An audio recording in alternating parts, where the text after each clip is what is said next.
Bonjour à tous, on va démarrer cette conférence, donc merci d'être venus nombreux pour nous écouter.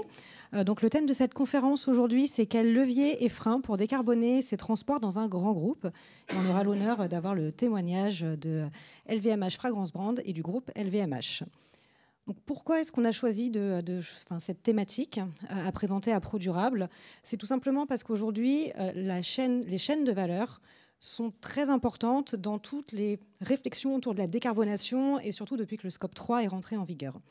Et donc le transport, pour certains, va être un poste très important et on souhaitait vous présenter un témoignage concret d'actions qui ont été faites et comment est-ce qu'au sein d'un grand groupe international avec différentes organisations, comment est-ce qu'on peut se structurer pour avoir des réalisations concrètes. On va bien sûr se présenter, faire un petit tour de table. Et vous allez voir, on va aborder deux thèmes principaux. Le premier, ça va être autour des actions de décarbonation, donc avec quelques exemples concrets. Et enfin, quelque chose qui, si vous êtes dans un grand groupe, vous pouvez vous poser ces questions-là autour de la gouvernance et de quelle organisation avoir pour être concret et efficace, surtout quand on est beaucoup. Et à la fin, bien sûr, on vous laissera un temps de questions-réponses pour répondre à vos différentes interrogations. Petit tour de table. L'honneur de commencer. Bonjour à tous. Je m'appelle Jérôme Ménard. J'ai en charge la direction supply chain d'LVMH Fragrance Brand. En quelques mots, derrière cette entité un peu barbare, on regroupe deux maisons beauty, parfums et cosmétiques, que sont Parfums Givenchy et Kenzo Parfums. Donc nous faisons des produits cosmétiques sous toutes ces formes, sous forme de parfums, produits de maquillage ou produits de soins. J'occupe ce poste depuis 5 ans. Ça fait 13 ans que je travaille chez LVMH Fragrance Brand. Alors par simplicité, je vais utiliser plutôt l'acronyme LFB, donc c'est LVMH Fragrance Brand. C'est un raccourci qui est assez agréable au bout de quelques minutes. Et précédemment, j'ai occupé un poste de direction d'usine, toujours chez LFB, pendant 8 ans. Bonjour à tous, je suis Jérôme Perron, je travaille au sein de la holding du groupe LVMH dans la direction des opérations et la direction supply chain. Je suis chef de projet supply chain et j'accompagne l'ensemble des maisons du groupe. À mon humble niveau, nous avons 75 maisons, et j'accompagne les maisons sur ces sujets de transformation et des sujets stratégiques de supply chain et des opérations. Et donc Adeline Bré, je suis senior manager chez Sitwell et je suis notamment en charge de l'offre durable qui inclut tous les sujets de décarbonation, mais également tous les sujets autour de la circularité. Et pour terminer, donc, moi je suis Antoine Gauthier, senior manager également chez Sitwell, dans l'équipe d'Adeline sur tous les sujets autour de la circularité et du durable.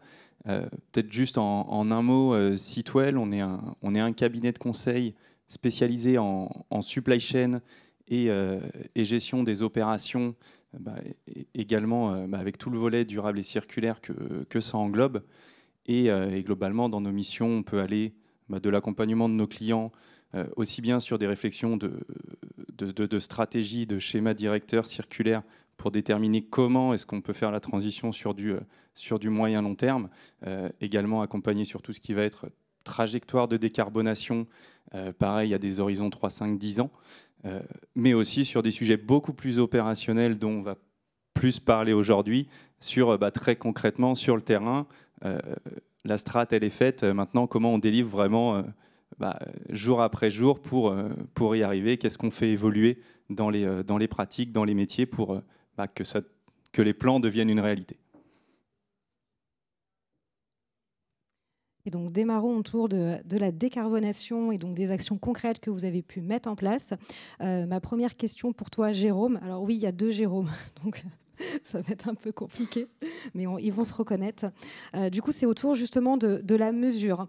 Quelle est la place justement de la mesure de la performance carbone pour les transports et comment l'amélioration de cette mesure a permis d'initier des actions concrètes? Alors, c'est moi le Jérôme qui démarre cette fois. Effectivement, bien mesurer l'empreinte carbone transport, c'est un sujet très complexe. On s'en est rendu compte en regardant comment faisaient les différentes maisons du groupe. C'est un sujet très complexe et on a décidé au niveau du groupe de lancer une initiative pour accompagner l'ensemble des maisons pour mieux mesurer l'empreinte carbone transport, pour répondre à 2 enjeux principaux. Qui sont répondre et se mettre en conformité avec les obligations réglementaires. Et je pense que le mot CSRD vous parle tous vu le nombre de conférences sur ce sujet lors de ProDurable. Et le deuxième point, avoir une bonne mesure. On est convaincu que c'est le premier levier d'action pour bien piloter sa trajectoire de réduction. Donc on a mis une petite citation, mais c'est une vraie conviction. On est convaincu qu'on ne réduit pas ce que l'on ne mesure pas. Et dans le cadre du transport, c'est un vrai point de départ important. Ça n'empêche pas d'avoir des initiatives, mais en tout cas, pour bien piloter ces leviers, c'est important d'avoir une bonne mesure. Alors, comment on a fait ? Au niveau du groupe, on a lancé une initiative il y a un peu plus d'1 an. On a créé ce qu'on va appeler dans notre jargon interne un corps modèle avec une solution qui s'appelle Siteness, qui va nous accompagner en connectant les données des transporteurs pour mesurer l'empreinte carbone transport sur des données basées sur du réel. Siteness utilise l'outil EcoTransit. Je ne sais pas si certains d'entre vous connaissent, mais en tout cas, c'est un outil bien connu sur le marché du transport qui permet d'avoir une mesure fiable et au plus proche et au plus juste de la réalité des flux. Et justement, à propos de cet outil, quels sont les plus gros challenges lorsqu'on souhaite implémenter un outil de cette taille ? Effectivement, il y a plein de challenges. Je vais peut-être démarrer, Adeline, si tu permets, peut-être sur les impacts d'une bonne mesure, et je reviendrai sur les challenges ensuite. Mais avoir une bonne mesure a bien sûr plusieurs impacts. D'abord, bien comprendre en détail ces différents flux, à la fois pour les équipes supply, mais aussi au-delà des équipes supply.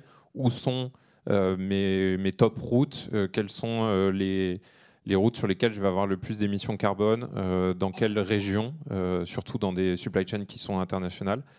Ça va permettre de fixer des ordres de grandeur. Ça, c'est assez important de se rendre compte où sont les priorités. On va se rendre compte qu'avec 10% de tonnes-kilomètres en aérien, par exemple, en fait, ça va représenter 90% de notre empreinte carbone transport.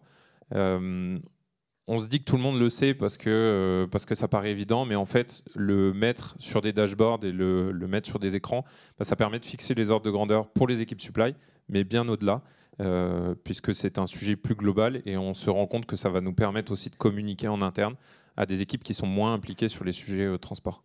Et enfin, le lien qui vient assez vite, c'est qu'une fois qu'on a des bons ordres de grandeur et on sait où sont nos enjeux pour décarboner le transport, ça va nous permettre de prioriser nos actions dans la roadmap. Et donc, si j'en viens au challenge et à ta question, Adeline, effectivement, quand on veut bien mesurer l'empreinte carbone transport, il y a un premier enjeu principal et qui prend énormément de temps, c'est de collecter la donnée auprès des transporteurs. On sait que les principaux transporteurs, ils ont une variété de systèmes d'information assez importante. Chez un même transporteur, vous pouvez avoir 4 ou 5 outils. Donc, comment on fait pour bien collecter cette donnée ? Nous, on a pris le parti d'automatiser cette connexion aussi pour la rendre plus fiable. Donc, qui dit automatiser dit qu'il faut qu'on s'adapte aussi aux différents transporteurs, aux différents interlocuteurs.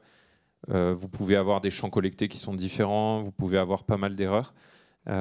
Et donc, ça nécessite un gros travail. Et on oublie aussi parfois de se dire que côté transporteur, ils ont une bande passante assez limitée. Donc, il faut, c'est un des partis qu'on a pris, c'est de mutualiser l'effort de collection pour l'ensemble des maisons du groupe. Et c'est pour ça que ça fait sens qu'on ait travaillé sur ça d'un point de vue central. Et ensuite, le deuxième point, c'est de qualifier la donnée et dans la durée. On peut recevoir un premier échantillon de données, la qualifier, regarder les champs, est-ce qu'il y a des erreurs, etc. Ça, c'est faisable et ça prend du temps. On est capable de le faire. Mais ce qui est aussi important, c'est de le qualifier dans la donnée et de vérifier qu'il n'y a pas de variation au fil du temps, qu'on reçoit tous les mois les mêmes champs, qu'il n'y a pas d'erreur dans les poids, dans les points de départ, points d'arrivée, etc. Et c'est aussi pour ça qu'on se base sur les données de facturation comme point de départ, puisque souvent la donnée de facturation est une des données les plus propres chez les transporteurs. Donc voilà les plus gros challenges qu'on a rencontrés dans cet exercice-là. Aujourd'hui, en termes de résultats, on a une trentaine de transporteurs connectés sur cet outil et on a 10 maisons environ qui utilisent l'outil. On pense que dans l'année 2025, on en aura plus. Et globalement, avec ces 10 maisons et ces 30 transporteurs, on va couvrir 60 à 70% de notre empreinte carbone transport. Donc on voit aussi que l'effort, en le centrant sur un nombre limité de transporteurs, on a une couverture assez large. Donc on se rend compte ici que la mesure est bien une étape incontournable pour initier donc son plan de décarbonation transport et que justement l'importance pour le groupe d'utiliser un outil pour fiabiliser, sécuriser la donnée pour que ensuite les maisons puissent se l'approprier et elles aussi rentrer dans un plan d'action concret. Et donc justement, on va faire le lien avec le deuxième Jérôme, où je sais de sources sûres que tu as lancé une démarche au sein de LFB justement autour de la décarbonation du transport. Est-ce que tu peux nous expliquer la démarche, d'où c'est venu, un peu la genèse de vos réflexions? Avant de vous décrire le projet, effectivement, pour un peu insister sur ce que vient de décrire Jérôme, sur la nécessité de mesurer, donc ça s'est concrètement mis en place chez LVMH Fragrance Brands avec la mise en place d'un bilan annuel des émissions de CO2. Donc au niveau worldwide, notre business en fait est un peu tout international. Donc on est allé assez loin dans le niveau de détail jusqu'à en fait évaluer la consommation d'électricité dans nos points de vente. On a un certain nombre de points de vente en fait en propre, notamment en Asie, afin effectivement d'identifier quelles étaient les premières causes d'émissions de CO2. Et clairement, on a identifié chez nous que c'était le transport amont et plus particulièrement le transport aval, puisque nos produits finis, par définition, pèsent plus lourd que des composants qu'on pourrait être amené à acheter sur différentes zones du monde.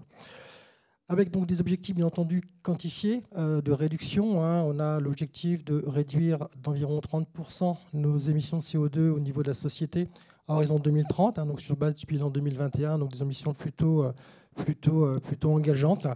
Et avec bien entendu cette volonté donc de réduire le transport sur les émissions de CO2 sur le transport, première cause d'émissions de CO2. Il y a d'autres travaux qui ont été menés également pour traiter cette problématique, complétés donc par différents outils de mesure. Ça a été donc de revoir aussi notre façon de travailler, d'être effectivement donc plus performant dans notre capacité à anticiper, notre capacité à prévoir. Un certain nombre de points également d'organisation ont été revus. Et un des points majeurs qui nous a amené en fait à évoluer nos façons de faire, ça a été de mieux communiquer et donc de mieux mesurer. La nécessité effectivement d'avoir donc cet outil de mesure de transport, de la performance transport via une BI. On a réussi à collecter toutes les informations de transport en termes de mode de transport, en termes de nature de produit, en termes de destination, avec également donc une évaluation des coûts, puisque derrière ce sujet, il y a également une équation économique, puisqu'il coûte globalement plus cher de transporter 1 kg de marchandises en avion versus du bateau. Et il nous a amené donc à lancer un projet accompagné de Sitwell pour identifier les pistes d'amélioration afin de réduire en fait, nos émissions de CO2 sur la zone Asie, sur cette partie transport. Pourquoi Sitwell? C'est vrai qu'on pourrait dire, voilà, un grand groupe, ils ont tous les moyens, ils ont les ingénieurs, ils étaient bien faits. Certes, on a tout ça. Cependant, on a eu plusieurs initiatives en interne avec une volonté de réduction de nos émissions de CO2 et qui ont finalement fait un peu pchit. On n'a pas réussi à les installer dans le temps. L'intérêt de travailler avec un cabinet extérieur, Sitwell en l'occurrence, c'était aussi d'avoir un œil neuf, de ne pas avoir d'a priori par rapport aux situations, puisque voilà, les anciens, vous en avez aussi dans vos organisations, sont là pour vous dire on l'a déjà fait, ça n'a pas marché. Donc voilà, il y a des a priori qui sont installés et c'est forcément un frein pour faire évoluer, casser un petit peu les paradigmes et engager un chantier de transformation majeur et marqué. Donc c'est le choix que l'on a fait d'être accompagné avec une montée d'approche pragmatique. L'idée c'était de délivrer une feuille de route claire, pratico-pratique, avec un plan d'action réalisable. On n'attendait pas effectivement de ressortir avec une présentation qui nous fait X dizaines de slides et qui aurait été mise effectivement dans une boîte d'archives de messagerie. Donc on avait vraiment cette volonté d'avoir une approche pragmatique et Sitwell a répondu effectivement à nos attentes. Donc le périmètre du projet, en quelques mots, donc c'est toutes les expéditions en Asie, marché majeur pour nous, avec bien entendu une prise en compte de l'ensemble des natures de produits. On a des produits en lancement, on a des produits one-shot, on a des produits catalogue, on a des produits qui sont plutôt des produits PESM. Donc produits qui accompagnent en fait la vente, le produit vente, avec une approche assez classique autour tout d'abord du diagnostic, ensuite et ça était important en fait cet élément data, une part d'analyse avec les datas qui étaient disponibles et qu'on a pu fournir à Sitwell. Après voilà une recommandation, une feuille de route. Et je vais vous décrire un petit peu plus loin quels étaient les 4 piliers de transformation sur lesquels nous avons pu travailler. Et peut-être justement, Jérôme, avant d'aller sur les piliers, parce que ça va être en lien avec la gouvernance, mais sur le projet en lui-même, les principales difficultés que toi, que LFB a rencontrées d'un point de vue organisation, et aussi quel succès ça a permis de générer cette initiative. En termes de difficultés, j'ai repris ni plus ni moins le verbatim en fait, des équipes qui ont été interviewées. Donc dans ce projet, on a interviewé à peu près 25 personnes, pas seulement au niveau du central, au niveau du siège, mais également au niveau des marchés concernés, donc l'Asie, pour rappel. On a été au-delà du périmètre des opérations, puisqu'on a intégré des messages du commerce, de la finance. Donc on a été vraiment multimétier dans notre approche, afin de prendre en compte finalement le point de vue de tous et de pouvoir un peu casser un certain nombre de barrières entre nos différents métiers, décloisonner en fait ce qui pouvait exister entre nous. Donc, les verbatims sont assez clairs, ça fait aussi référence un peu aux expériences passées, les choses qu'on a pu tenter et qui ont malheureusement été un peu sans succès. Et voilà, dans ces quelques mots, on traduit en fait un peu les échecs, les difficultés, un peu la lassitude par rapport au sujet. Et un petit peu, on est, avant de démarrer, dans une position de renonciation, alors que nous, on avait effectivement cette volonté de corriger très fortement notre approche et nos pratiques. Le succès donc associé, il a été total. Voilà, décloisonnement de l'organisation, clairement, avec une participation active de beaucoup de métiers. Une appropriation par tous de l'indicateur. Donc, alors, RAMA, c'est un vocabulaire qui est propre à l'organisation LVMH. Je ne suis pas certain que beaucoup d'entreprises l'utilisent. Ce n'est plus moins que le ratio du maritime par rapport à l'air. Donc, en poids transporté, c'est le poids transporté par mer, sur le poids transporté par mer plus air. C'est ce qu'on appelle en fait l'indicateur RAMA. Et donc, cette appropriation a été effectivement très marquée, puisque c'était jusqu'ici un indicateur plus la supply chain. L'organisation avait plutôt l'idée que le transport et l'émission de CO2 étaient clairement le problème de la supply chain, étaient générés par la supply chain, étaient indispensable de la supply chain, alors que pas du tout. En fait, le transport aérien, ce n'est plus ou moins la conséquence de choses qui sont mal passées en amont. Donc c'est vrai que ce travail collectif a vraiment permis un peu de casser ces idées. Et voilà, et naturellement, ça nous a permis donc de retrouver un engagement collectif de nombreux métiers pour atteindre des objectifs assez ambitieux et communiquer au niveau du groupe. Et donc, on va passer à notre seconde thématique qui est sur l'organisation et la gouvernance. Vous pouvez l'imaginer au sein de grands groupes. Il y a beaucoup de monde. La coordination n'est pas toujours simple. On peut parfois avoir des objectifs divergents. Et donc ici, l'intérêt, c'est de vous présenter ce qui est en train d'être initié, ce qui est au sein donc, du groupe, également ensuite au sein de comment ça redescend au sein d'une maison, pour que vous compreniez et essayer de vous inspirer de ce qui peut être fait comme bonne pratique. Effectivement, peut-être en préambule, rappeler que le groupe LVMH, dans son ADN, est décentralisé. Donc, comme je l'ai dit tout à l'heure, il y a 75 maisons dont LFB fait partie dans le groupe. Et chacune de ces maisons a une direction supply chain avec des priorités, des besoins, un budget, etc. Des produits différents aussi. Et donc, chaque maison fait ses choix en fonction de tout ça et de ses paramètres. Et donc nous, en positionnement groupe et holding, notre objectif, c'est d'accompagner toutes ces maisons-là pour accélérer ensemble sur ces sujets. Et donc, quel autre sujet ferait plus sens que celui de la décarbonation du transport pour accélérer et pour travailler tous ensemble, mutualiser, etc. C'est pourquoi on a décidé finalement de lancer... on a décidé de lancer une task force groupe où on va rassembler les bonnes personnes sur ces sujets-là pour partager des bonnes pratiques, pour identifier des difficultés communes et puis mutualiser des efforts, mutualiser nos forces sur différents sujets qui sont liés à ce sujet de transformation du transport, mais aussi de la supply chain. Et est-ce que tu aurais quelques exemples justement de synergie et d'actions que vous avez pu mener au niveau du groupe? Oui, tout à fait. Bien sûr, quelques exemples.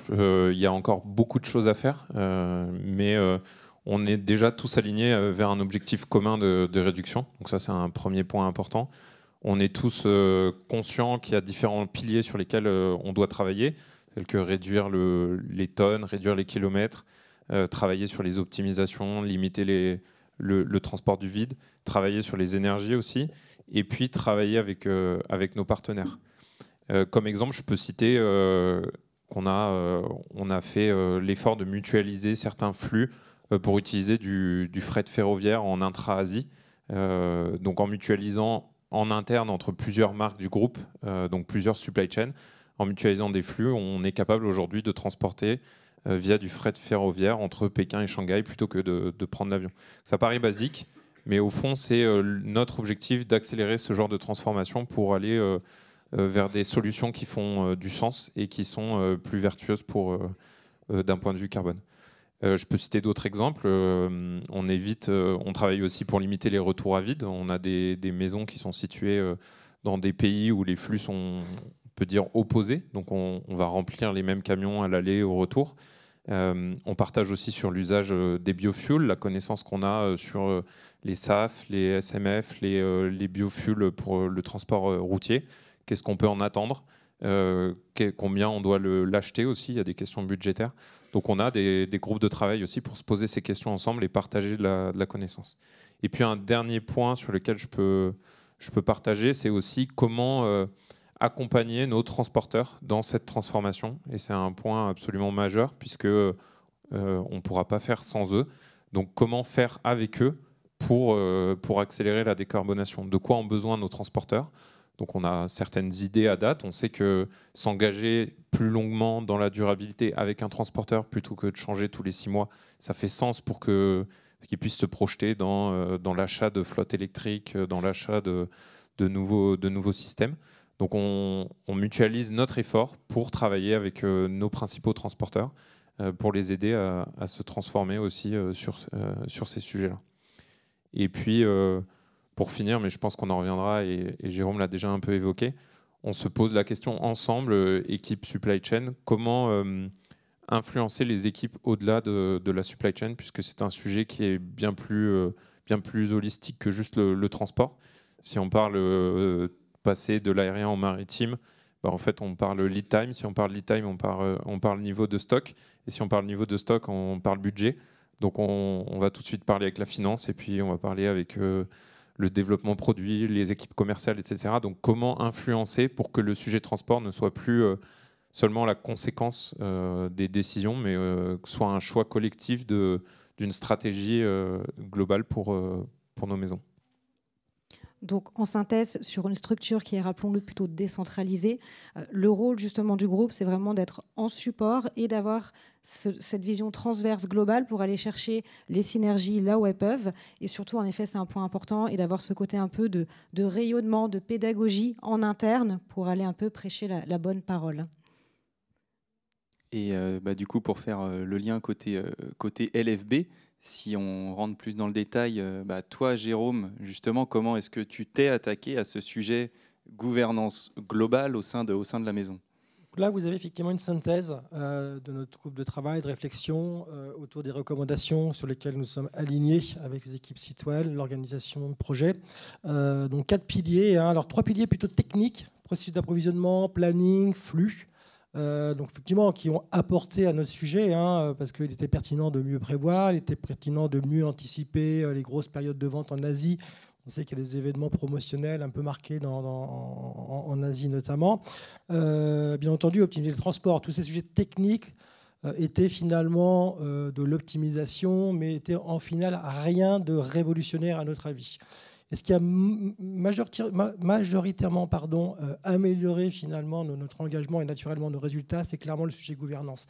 Et c'est celui effectivement qu'on a qualifié comme étant le plus impactant de notre organisation et celui qui nous a permis et qui nous permet aujourd'hui le plus grand résultat sur ce sujet-là. Autour du sujet gouvernance, en fait, on avait identifié 10 actions sur les 22 qu'au total comportait ce plan d'action, pour vous montrer à quel point on avait effectivement identifié le besoin de progresser. Avec quelques morceaux choisis, ce n'est pas exhaustif, de cette déclinaison effectivement de la gouvernance sur le sujet de décarbonation de transport. Avant tout, éduquer nos marchés. Comme j'expliquais, en fait, ce sujet, on avait la volonté en fait, qu'il sorte finalement du périmètre, du prérequis de la supply chain, et donc on a embarqué l'ensemble des acteurs, bien entendu nos marchés, donc éduquer nos marchés. Qu'est-ce que c'est effectivement ces indicateurs ? C'est quoi du RAMA ? C'est pas effectivement leur vocabulaire, c'est pas leur quotidien. Ils sont là pour faire des ventes, ils sont là pour faire des plans de développement produit, ils sont là pour faire des plans marketing, ils sont là effectivement pour incentiver des business des vendeuses. Et donc voilà, on a fait tout ce travail d'éducation. Moi, j'ai eu l'occasion d'intervenir à plusieurs reprises, à plusieurs réunions en fait, où l'ensemble de nos general managers sont présents. Voilà, on a encore une fois un bien-être international et expliquer pourquoi il était important de faire évoluer nos pratiques, expliquer quels étaient nos objectifs, expliquer comment on pouvait les aider. et montrer également quelle était la performance de chacun d'entre eux grâce à nos outils de mesure. Ça permet effectivement d'étayer avec des chiffres finalement nos propos. On a aussi marqué de façon plus importante la communication autour de la performance RAMA dans l'organisation. Aujourd'hui, c'est quelque chose qui est connu jusqu'au niveau du président. Mon président aujourd'hui connaît parfaitement quelle est la performance RAMA du mois passé et quelle est effectivement la performance RAMA en cumulé à fin septembre versus l'objectif qu'on s'est fixé. Il connaît parfaitement, bien entendu, nos ambitions sur le plan à 3 ans. Voilà, c'est quelque chose sur lequel aujourd'hui on a vraiment décomplexé en fait, le sujet et connu, maîtrisé par l'ensemble du COMEX, inclus bien entendu le président. Donc on a en fait des routines d'animation, des routines de communication. Alors, avec l'idée de le faire de façon un petit peu ludique, parce que c'est vrai que recevoir un mail au milieu des autres mails, on ne peut pas forcément toujours y faire prêter beaucoup d'attention. Donc l'idée, c'est de faire quelque chose un petit peu ludique et de pouvoir illustrer finalement la performance RAMA en termes d'émissions de CO2 et de pouvoir également le caractériser par rapport, par exemple, à un nombre de personnes qui occupent un foyer, à faire des équivalences de ce type. Un travail également donc, sur la définition et la déclinaison d'objectifs par pays. On a réussi à mettre en place en fait, des objectifs cibles à chacun des marchés. On les a rendus effectivement contributeurs aux résultats, pas seulement effectivement dans un rôle actif. On les a quittés finalement ce rôle passif pour les rendre effectivement actifs dans cette performance et vraiment impliqués pour qu'ils puissent avec nous collaborer. Alors avec bien entendu, comme l'expliquait Jérôme, oh là là, on va prendre l'avion, le bateau, ça va prendre plus de temps. Forcément, il y aura plus de stock. Même ma target de stock, je ne vais pas effectivement l'atteindre. Ça va prendre plus de temps. Je risque de rater effectivement des ventes. Voilà, il a fallu effectivement là aussi faire un effort pour montrer que ça peut marcher, qu'en aucun cas c'était un frein au développement du commerce et des ventes, puisque c'est notre premier objectif inclus à la supply chain, c'est de maximiser les ventes. On est vraiment là effectivement pour accompagner la croissance de nos maisons et de nos marques. Donc voilà, expliquer fortement en quoi ça pouvait également contribuer. Et bien entendu, l'élément économique est aussi une corde sensible qu'on a déployée, puisque, encore une fois, transporter en bateau coûte moins cher que transporter en avion. On a mis en place également un meeting mensuel, donc un comité de pilotage autour du RAMA, avec donc partage effectivement de la performance, plan d'action, analyse. L'idée étant pas trop non plus de passer trop de temps dans le passé, parce que le passé c'est passé, on ne peut plus malheureusement actionner, mais c'est plutôt d'apprendre du passé pour faire mieux ce qui nous attend, ce qui les challenge effectivement des prochains mois, des prochaines semaines. Et on est également arrivé à mettre en place une politique en fait, d'envoi par avion, ou plutôt une politique de non-envoi par avion, assez contraignante, ou nécessitant en fait, des autorisations à assez haut niveau de l'organisation pour déclencher ces transports en avion. Donc là, c'est quelque chose aussi d'assez nouveau pour nous, puisque, encore une fois, jusque-là, c'est les équipes supply chain qui décidaient du mode de transport. Alors bien entendu, en prenant en compte l'ensemble des paramètres, le risque service, le niveau de stock, les ventes, patati patata. Et aujourd'hui, on vient ajouter finalement une étape de validation avec un certain nombre de contributeurs, décideurs dans l'organisation, qui vont jusqu'à s'engager sur la nécessité effectivement de faire en fait ce transport en avion, avec bien entendu toutes les conséquences derrière. Le gros changement chez nous, donc ce décloisonnement, j'en parlais tout à l'heure, et le gros changement en fait a été l'apport, le support en fait des équipes du commercial, en local également, mais également en centrale, qui ont été vraiment très sponsors, très aidants pour transformer cet état d'esprit, transformer cette façon de faire. Et c'est clairement grâce à l'implication du commerce qui a vu dans ce projet-là une opportunité plus qu'un frein, qu'on a pu très nettement progresser en matière de performance et arriver à associer un certain nombre de métiers qui dépassaient clairement le stade de la supply chain. Et effectivement, peut-être juste pour terminer, avant de conclure, ce que j'avais dit à Jérôme, autant l'inclusion des équipes commerciales, financières sur ce genre de sujet, on a toujours un a priori comme quoi ça va être compliqué, qui ne sont pas forcément éduqués à ces sujets-là et que ça va prendre du temps. Et en fait, dans la feuille de route qu'on avait écrit ensemble avec Jérôme, on s'était plutôt projeté à un horizon 2026 où tout ce que Jérôme a décrit aurait été mis en place. Et en fait, vu que c'est quand même des sujets qui sont très porteurs de sens individuellement pour tout le monde, les équipes commerciales, elles s'en sont saisies tout de suite. Et en fait, ce qu'on avait prévu de faire en 2 ans et demi, ça a mis 6 mois à peu près pour LFB. Merci Antoine. Alors en conclusion, vous êtes peut-être surpris quand vous avez vu l'intitulé. On avait parlé de décarbonation transport. On n'a pas parlé de biofuel, on n'a pas parlé d'hydrogène, de report modal ou autre. Et en effet, c'était un autre pan qui est essentiel et que justement on a testé avec le retour justement de LFB, vous avez pu le voir en concret. C'est que bien sûr, vos directeurs transport, lorsque vous souhaitez décarboner votre supply chain et décarboner vos transports, ils ont un certain nombre de leviers sur lesquels ils vont être un acteur direct quand ils vont discuter avec les transporteurs. Mais là, ici, on vient vraiment de voir un autre pan qui est très important, c'est toute la collaboration dans la supply chain. Et comme on a pu le dire, il faut être plusieurs, et la supply chain, elle est vraiment transverse à l'entreprise. Le marketing, le commerce ont tout à fait leur rôle si vous voulez vraiment, de manière pérenne, décarboner vos transports.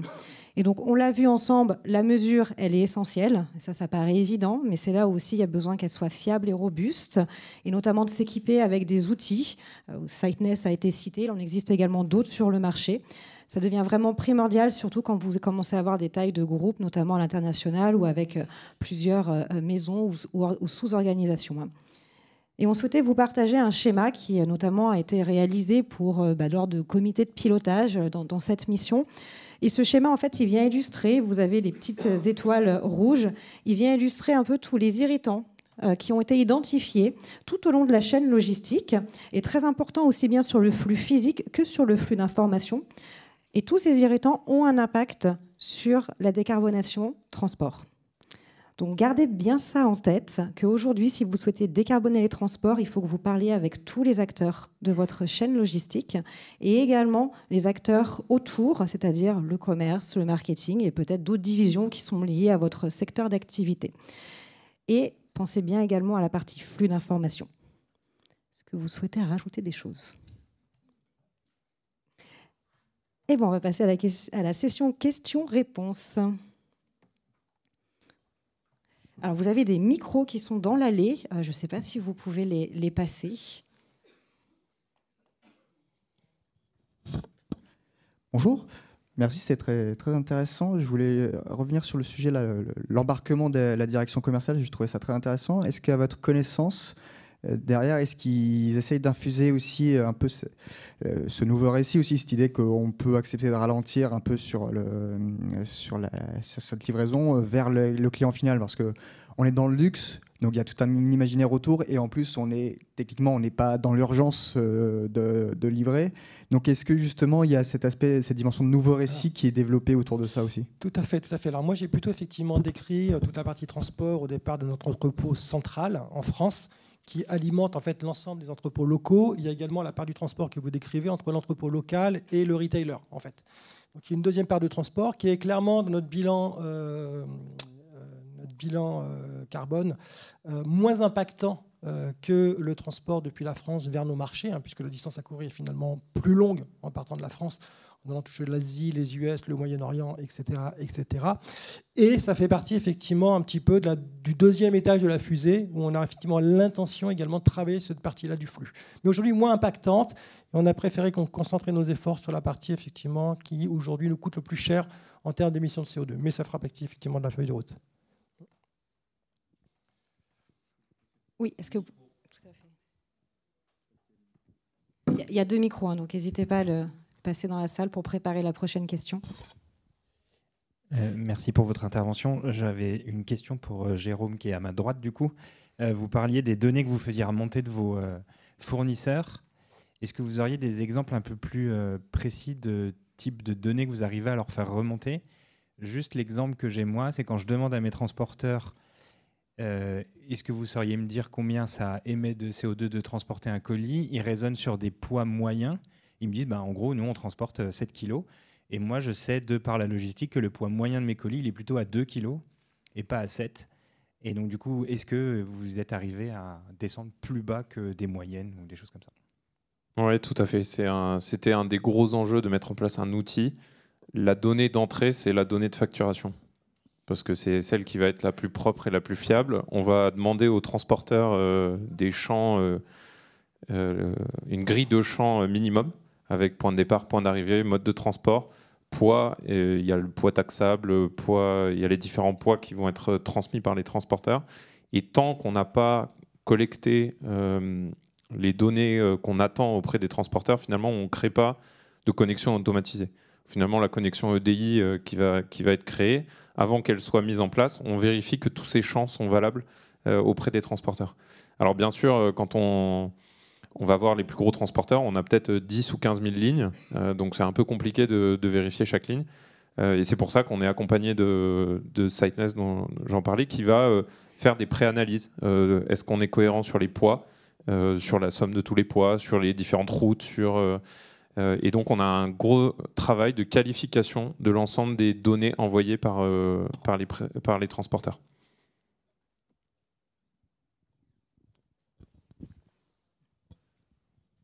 Bonjour.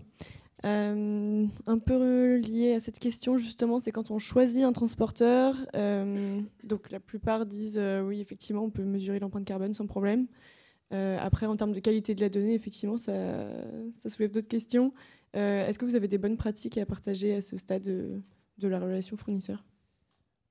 Alors effectivement, on a chaque démarrage de projet avec un nouveau transporteur, on va déjà prendre le temps de bien lui expliquer, de l'onboarder sur notre besoin. Quels sont les champs requis, pourquoi on fait ça, pourquoi ça fait sens pour nous, mais aussi certainement pour le transporteur, et pourquoi on va avoir besoin des données de facturation.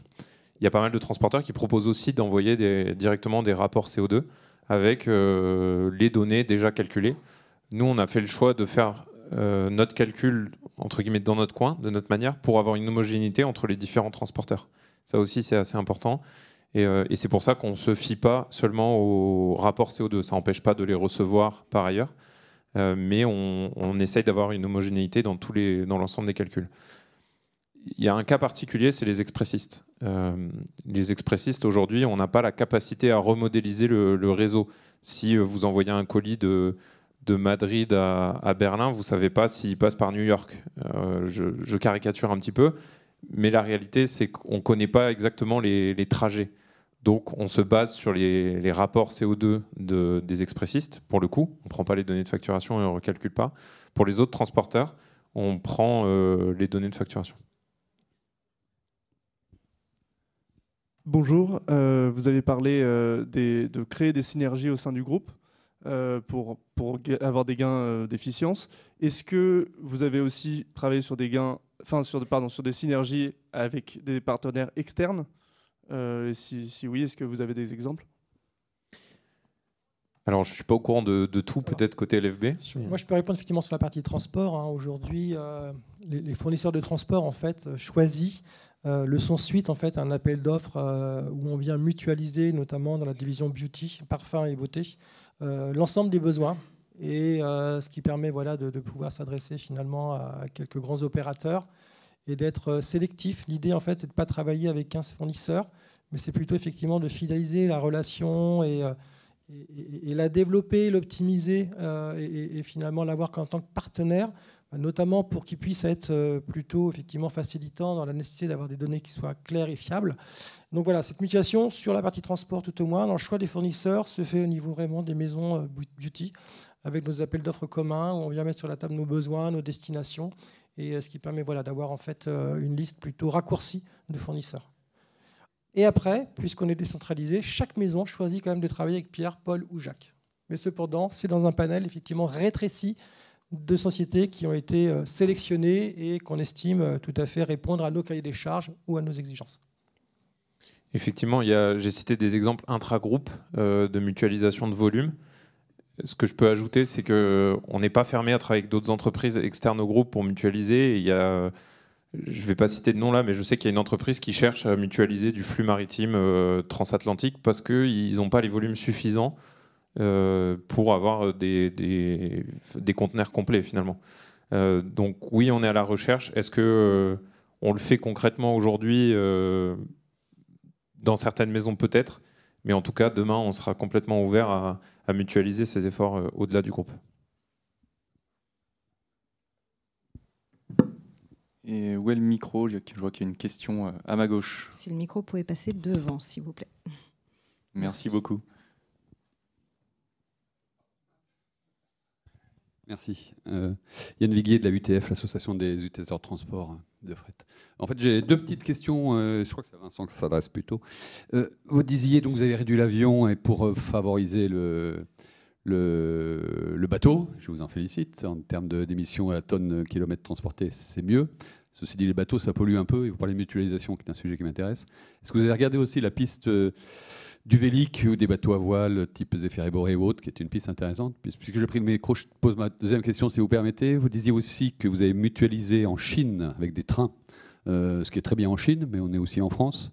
Est-ce que vous avez des solutions équivalentes en France? Et est-ce que vous connaissez notamment le programme Remove de report modal et de verdissement, qui est au-delà des programmes Fret 21 que vous connaissez bien et que, effectivement, j'imagine vous faisiez référence quand vous parliez de changer des véhicules diesel pour des motorisations plus propres, également sur sortir des camions de la route et travailler sur le report modal aussi. Moi, je vais répondre effectivement sur la première question, la partie effectivement transport plutôt voile. Donc, on a aujourd'hui quelques initiatives effectivement, mais plutôt en fait à la marge, je dirais, de transport maritime.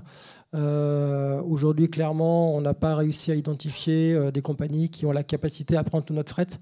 Et forcément, on est obligé de passer par un mode de transport conteneur avec effectivement les porte-conteneurs classiques qui sont effectivement émetteurs de CO2, mais toujours moins que l'avion. Donc c'est vrai que dans une solution aujourd'hui dans laquelle on n'a pas totalement la réponse, on y va, je dirais, de façon plutôt épisodique, très honnêtement.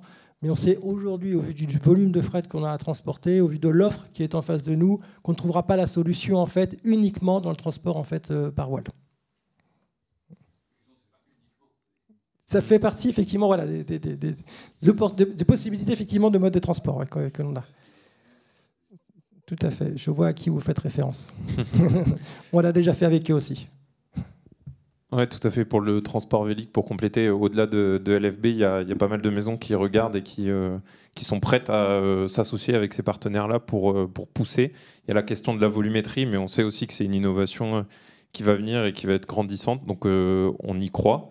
Il y a Neoline, il y a Grand Sail, Zéphyr-Eboré, enfin voilà, il y en a plein. Et je sais que dans chacun d'entre eux, il y a des maisons du groupe qui mettent soit des caisses, soit des palettes, suivant les modèles. Pour la deuxième question, si je me souviens bien... Exactement, oui. Merci de me rappeler. Oui, en France, bien sûr. J'ai cité un exemple intra-Asie. En France, il y a des... Bien sûr qu'on regarde le multimodal, il y a tout un tas de contraintes. On a la discussion notamment dans le cadre de France Supply Chain aussi, avec d'autres sociétés. Je ne connais pas la solution dont vous avez parlé. Je sais qu'il existe Appel d'Air aussi, qui est une solution qui est peut-être similaire, où on va finalement mettre des volumes sur la plateforme et voir si c'est possible de mutualiser du multimodal. Mais bien sûr qu'on regarde toutes ces innovations-là. Alors, je vois le temps qui file. On a le temps pour une dernière question, s'il y en a une dans la salle. Dernière question. Vous pouvez faire suivre le micro, s'il vous plaît. Merci. Oui, bonjour. En fait, c'est assez rare votre cas où on arrive à réduire le transport de 90% des émissions comme ça, juste en faisant un report modal. Et je me demandais si une fois que vous aurez supprimé l'avion, c'est un peu le sens de l'histoire, est-ce que le transport sera encore vraiment un sujet pour vous? Parce que d'habitude, les entreprises manufacturières, le transport, c'est quoi? C'est 10%. Et la grosse partie de l'empreinte, c'est quand même la fabrication du produit. Et donc finalement, est-ce que ça ne renverse pas complètement ce sujet qui était hyper central? Il va devenir hyper marginal et finalement, on va passer sur d'autres discours, d'autres enjeux, peut-être une autre manière d'engager les collaborateurs. Voilà, je me demandais. Ouais, alors dans notre diag aujourd'hui, clairement, c'est le transport qui est la première source d'émissions de CO2. Oui, tout à fait. Alors le chiffre de 90%, je ne sais pas à quoi il correspond, je ne sais plus à quoi il correspond. Je ne me rappelle pas avoir cité un chiffre à 90%. Mais ce qui est sûr dans le diagnostic, c'est que nos activités industrielles aujourd'hui émettent moins de CO2 que nos activités de transport. On a fait un travail finalement qui est plutôt à notre main au niveau de nos sites industriels sur la réduction de l'empreinte carbone, sur notamment le mode de consommation de l'énergie, sur les déchets, etc. Ça, c'est des choses finalement qui sont ancrées sur nos sites industriels depuis de nombreuses années. Et aujourd'hui, en fait, dans notre bilan, c'est clairement pas le sujet. On continue effectivement à faire des efforts, on continue effectivement à investir, à innover, à faire différemment, mais c'est clairement le transport aujourd'hui qui nous coûte en émissions de CO2. et le transport vers nos marchés. Pas trop le transport finalement de composants vers nos usines, mais c'est vraiment le transport en fait, de nos produits finis vers nos marchés. Donc ça va pas mal dépendre des typologies de produits. En parfum et cosmétiques, effectivement, le transport représente une part plus importante. En montre et joaillerie, on transporte des produits qui sont beaucoup moins lourds. Donc le transport est un sujet, mais on est loin des 10% de l'empreinte carbone globale. Néanmoins, on travaille quand même dessus, même si c'est 1-2%, parce que ça fait sens. Et on travaille sur les autres leviers, la circularité, les matériaux, etc. Bien sûr, la production, les cuirs, etc. sont des sujets. Nous, à notre niveau, je parle pour toi aussi peut-être, Jérôme, mais voilà, on va se contenter déjà de ce chantier-là. Mais bien sûr qu'ils existent au sein du groupe et qu'on va tout faire pour avancer dans le bon sens. Eh ben, merci beaucoup pour...